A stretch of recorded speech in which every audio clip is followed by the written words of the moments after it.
नमस्कार दोस्तों, स्वागत है आपका स्टडी टेरिया पर। दोस्तों, आज हम गंगा नदी तंत्र से जुड़े हुए कुछ महत्वपूर्ण प्रश्नोत्तरों को देखेंगे और साथ ही साथ उनसे जुड़े हुए कुछ इम्पोर्टेंट फैक्ट्स पर भी ध्यान देंगे। तो दोस्तों, इसी के साथ वीडियो को स्टार्ट करते हैं।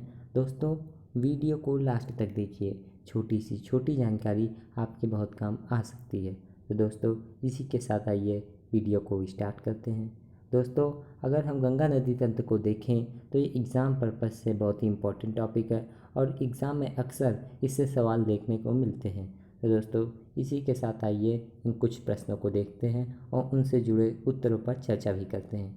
तो आइए इसी के साथ पहले प्रश्न को देखते हैं, जो कि पहला प्रश्न है, गंगा नदी का उद्गम निम्न में से किस नाम से होता है। तो दोस्तों, आपको पता है गंगा नदी का जो उद्गम है वह गोमुख हिमानी के गंगोत्री नामक स्थान से होता है। दोस्तों, गोमुख हिमानी के गंगोत्री नामक स्थान से होता है, जो कि उत्तराखंड के काशी जिले में पड़ता है। दोस्तों, इसका उद्गम भागीरथी नाम से होता है, गोमुख नामक हिमानी से। तो दोस्तों, भागीरथी इसका करेक्ट आंसर है। तो आइए इसी के साथ नेक्स्ट क्वेश्चन की ओर चलते हैं।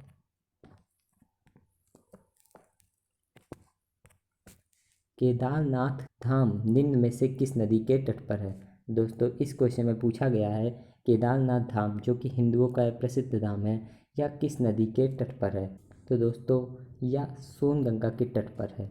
दोस्तों, अगर हम केदारनाथ धाम की बात करें तो केदारनाथ सोनगंगा के तट पर पड़ता है। वहीं अगर हम बद्रीनाथ धाम की चर्चा करें तो वह दोस्तों अलकनंदा, दोस्तों बद्रीनाथ की अगर हम बात करें तो वह अलकनंदा के पास पड़ता है, तट पर पड़ता है। और वहीं अगर हम केदारनाथ धाम की चर्चा करें तो वह सोनगंगा के पास पड़ता है।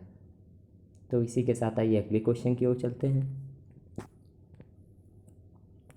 दोस्तों, इस क्वेश्चन में मिलान करना है, जिसके अनुसार दो नदियों का संगम है उसे किस नाम से जाना जाता है, अर्थात वह स्थान को किस नाम से जाना जाता है उसे हम देखेंगे। तो दोस्तों, इसी के साथ आइए इसका मिलान करते हैं। दोस्तों, सबसे पहले अगर देवप्रयाग की चर्चा करें तो दोस्तों देवप्रयाग भागीरथी और अलकनंदा जहाँ पर मिलती हैं उस स्थान को देवप्रयाग कहते हैं। इसके पश्चात अगर हम सोनप्रयाग की बात करें तो सोनप्रयाग दोस्तों मंदाकिनी और सोनगंगा का संगम है। और रुद्रप्रयाग को देखें तो वह मंदाकिनी और अलकनंदा का संगम है। जहाँ पर मंदाकिनी और अलकनंदा नदी मिलती हैं उस जगह को रुद्रप्रयाग के रूप में जाना जाता है। दोस्तों, कर्णप्रयाग जो है यह अलकनंदा और पिंडार का संगम है। दोस्तों, कर्णप्रयाग अलकनंदा और पिंडार का संगम है। तो दोस्तों, इसके तहत हमने यह देखा कि किस नदी के संगम को किस नाम से जाना जाता है। एक बार आइए पुनः इसका मिलान कर लेते हैं। तो दोस्तों, देवप्रयाग भागीरथी और अलकनंदा का संगम है, वहीं सोनप्रयाग मंदाकिनी और सोनगंगा का संगम है। रुद्रप्रयाग मंदाकिनी और अलकनंदा का संगम है, वहीं कर्णप्रयाग अलकनंदा और पिंडार नदी का संगम है। तो इसी के साथ आइए अगले क्वेश्चन की ओर चलते हैं।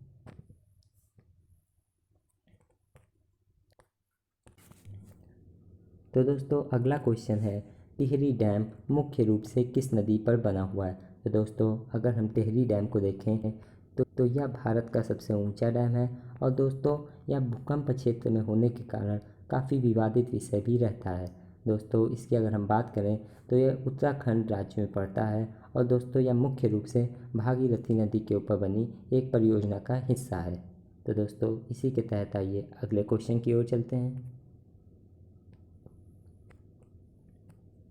दोस्तों, हमारा अगला क्वेश्चन है, गंगा नदी की लंबाई भारत में कुल कितने किलोमीटर है। दोस्तों, अगर हम गंगा नदी की कुल लंबाई भारत में देखें तो वह 25 किलोमीटर है, मतलब 2525 किलोमीटर। दोस्तों, अगर हम अन्य नदियों की चर्चा करें जैसे कि ब्रह्मपुत्र नदी हो गई तो उसकी लंबाई 2900 किलोमीटर पड़ती है।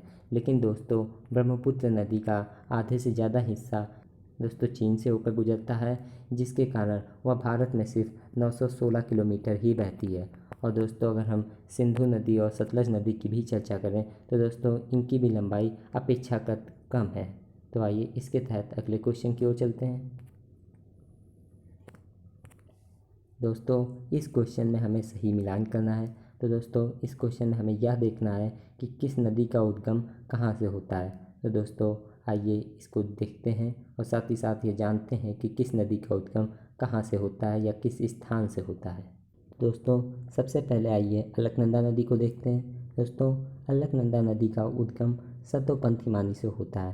दरअसल दोस्तों यह हिमानी जो है उत्तराखंड में स्थित है और यहीं से अलकनंदा नदी का उद्गम होता है।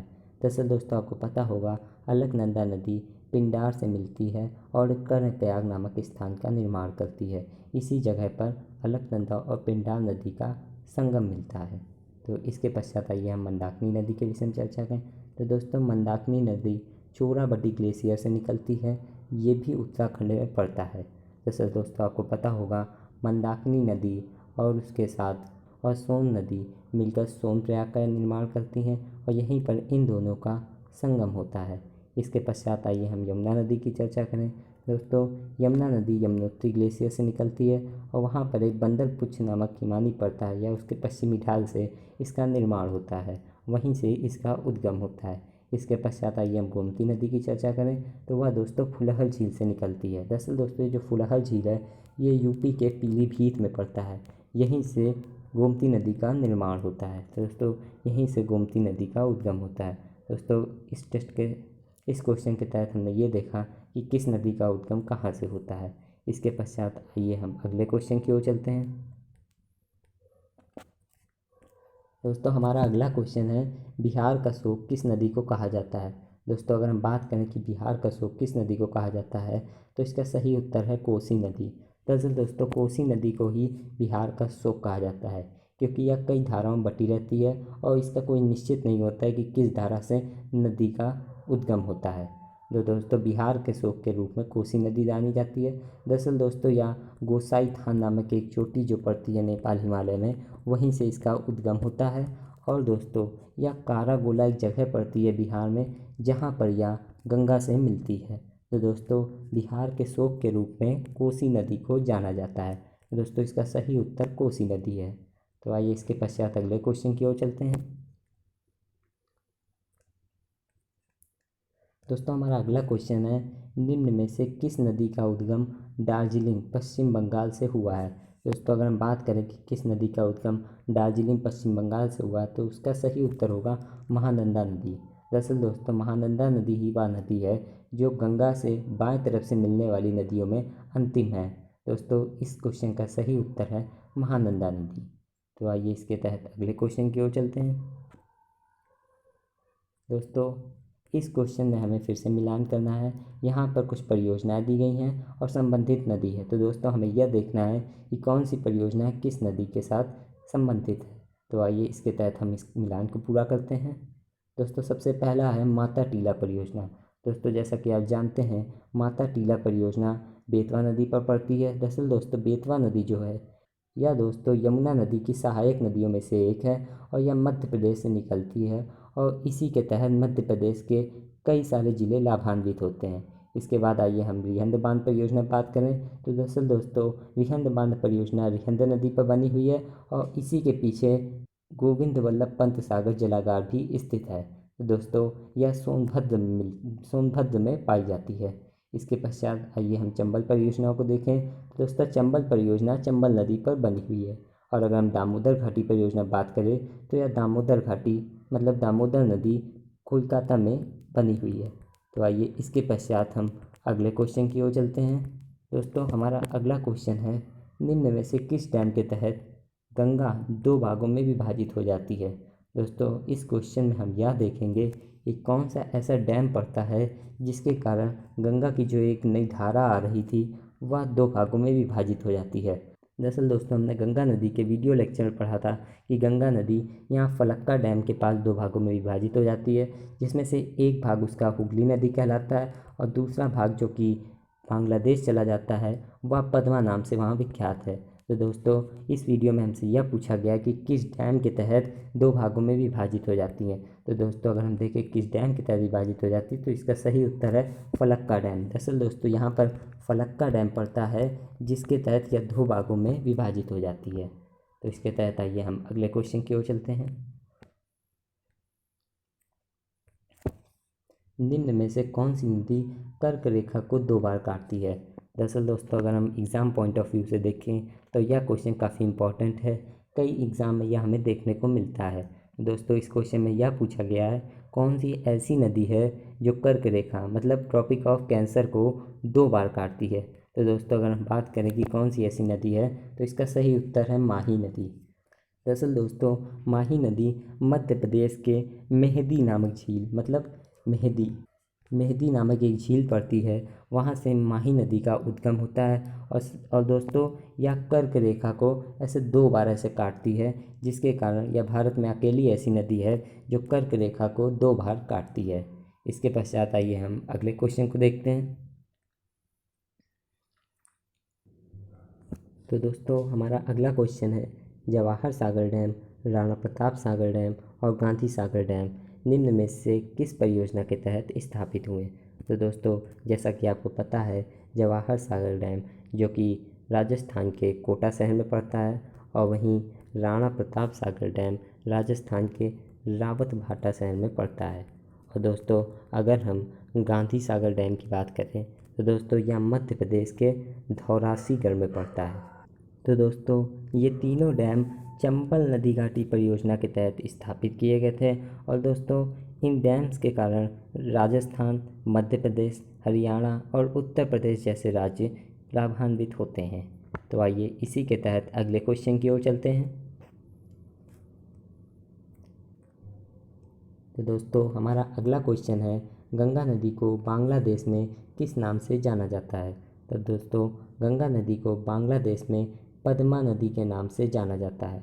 दरअसल दोस्तों जो एक संयुक्त धारा आ रही थी और फलक्का डैम से 2 भागों में विभाजित हो जाती है, जिसमें से एक धारा हुगली कहलाती है और जो दूसरी गंगा जी की धारा है वह पद्मा नाम से बांग्लादेश में चली जाती है। तो दोस्तों बांग्लादेश में गंगा नदी को पद्मा नाम से जाना जाता है। और वहीं अगर हम ब्रह्मपुत्र नदी की बात करें तो ब्रह्मपुत्र नदी को बांग्लादेश में जमुना नाम से जाना जाता है। तो दोस्तों इसी के साथ आइए अगले क्वेश्चन की ओर चलते हैं। दोस्तों अगला क्वेश्चन है, निम्न में से कौन सी नदी हुगली नदी की सहायक नदी है। तो दोस्तों इस क्वेश्चन के तहत आपको यह बताना है कि निम्न में से कौन सी नदी हुगली नदी की सहायक नदी है। दोस्तों ऑप्शन में गोदावरी नदी, नर्मदा नदी, दामोदर नदी और साबरमती है। दोस्तों इन चारों में आपको कमेंट करके बताना है कि इसका सही उत्तर क्या है। दोस्तों इसके तहत हमने कुछ पेटीएम कैश भी रखा हुआ है, आप सही उत्तर देकर इसे जीत सकते हैं। दोस्तों इसके तहत हम कई ऐसे टेस्ट वीडियो लाकर आपकी तैयारी को हम मजबूत बना देंगे और साथ ही साथ आपको और अपडेट करते रहेंगे एग्ज़ाम के पॉइंट ऑफ व्यू से। तो दोस्तों अगर आपको वीडियो पसंद आया हो तो आप वीडियो को लाइक कर सकते हैं, शेयर कर सकते हैं और साथ ही साथ चैनल को सब्सक्राइब कर सकते हैं। धन्यवाद दोस्तों।